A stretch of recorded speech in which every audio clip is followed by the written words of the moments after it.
משיחנו ינהיג קהילתנו כולם יוצאים לקראתו לעזיז רבי דאגון ביתו אשרי כל משפחת ביתו כל אחד הוא יבכו מקובלת תפילתו לפני אלוקים אשרי משפחת Mes amis, je voudrais raconter une belle histoire que la Gemara nous raconte.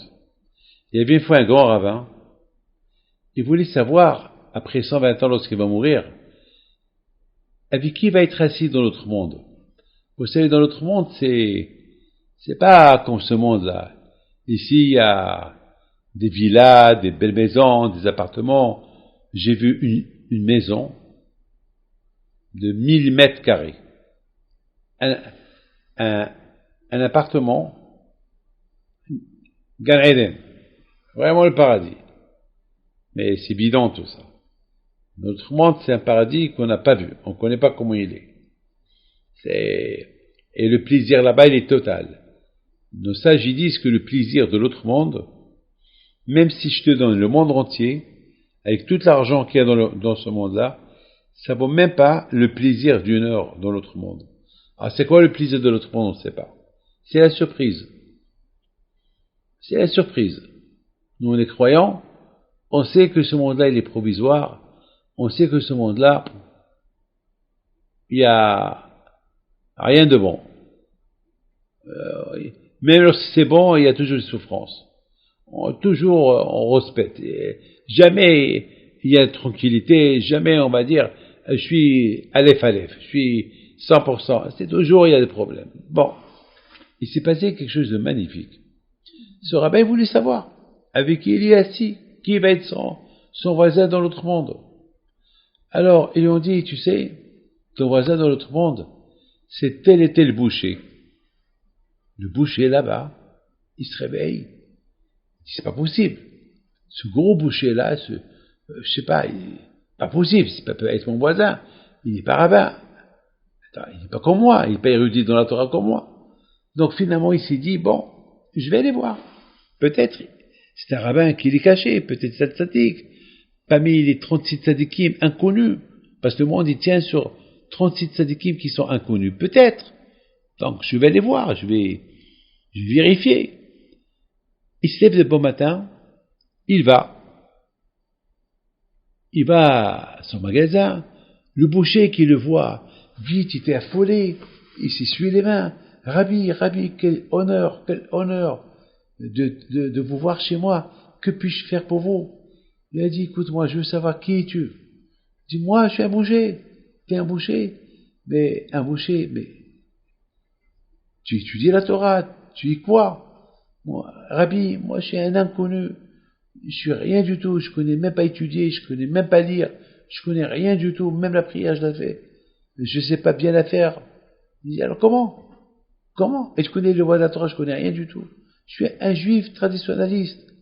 Un juif traditionnaliste, on m'a dit dans le rêve que tu vas être avec moi à Gan Eden, tu vas être assis à côté de moi, je vais m'ennuyer avec toi, tu vas me parler que des moutons, que des vaches, des veines, des têtes.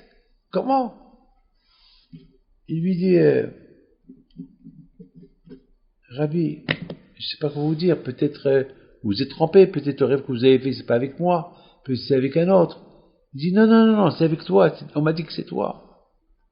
Alors raconte-moi un peu ta vie. Il dit, ma vie, elle est nulle. Rien de spécial dans ma vie. Mais si tu veux savoir, je te raconte une petite histoire, une petite anecdote. Vous savez, je suis boucher. Chaque dimanche, je vais acheter une vache.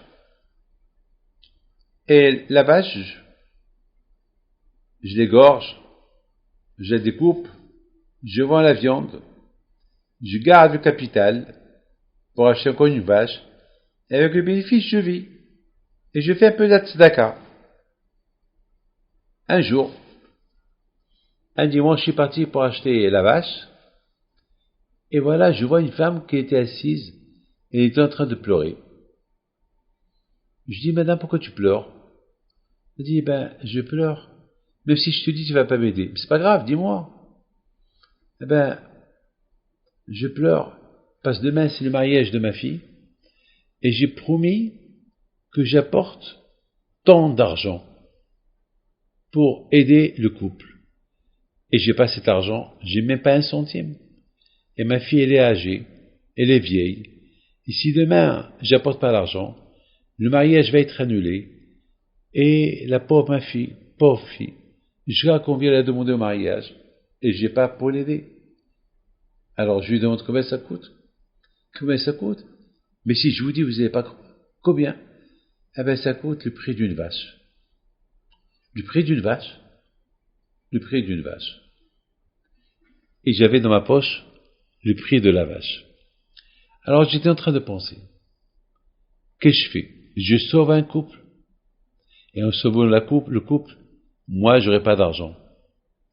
Ma femme, elle va me dire, quoi, tu as sauvé, tu as aidé d'autres, et tu as négligé ta famille? Elle va me crier, elle va me divorcer.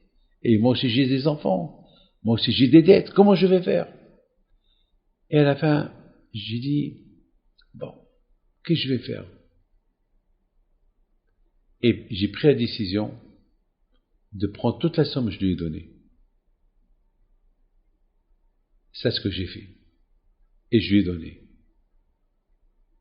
Je rentre à la maison, et me dit ma femme, oui, la vache. Ben, je lui ai raconté l'histoire. Elle m'a pas parlé pendant longtemps. J'ai reçu des gifles, des coups, des insultes. Mais grâce à Dieu, les gens qui ont entendu le geste que j'ai fait, ils m'ont aidé à me prêter de l'argent. J'ai recommencé mon business de boucher. J'ai payé mes dettes. Je suis toujours le même. Le Rav, il lui dit, il l'embrasse, il lui dit, il n'y a pas un compte, parce que moi, jamais j'aurais fait ça. Ce que tu as fait, c'est quelque chose, c'est l'amour gratuit. Parce que personne ne peut risquer sa vie pour sauver la vie d'un autre. Alors je suis très heureux que ma place elle est avec toi. Merci Hachem que j'ai un bon voisin dans notre monde. Que Hachem vous protège et vous donne la santé et la joie. Amen.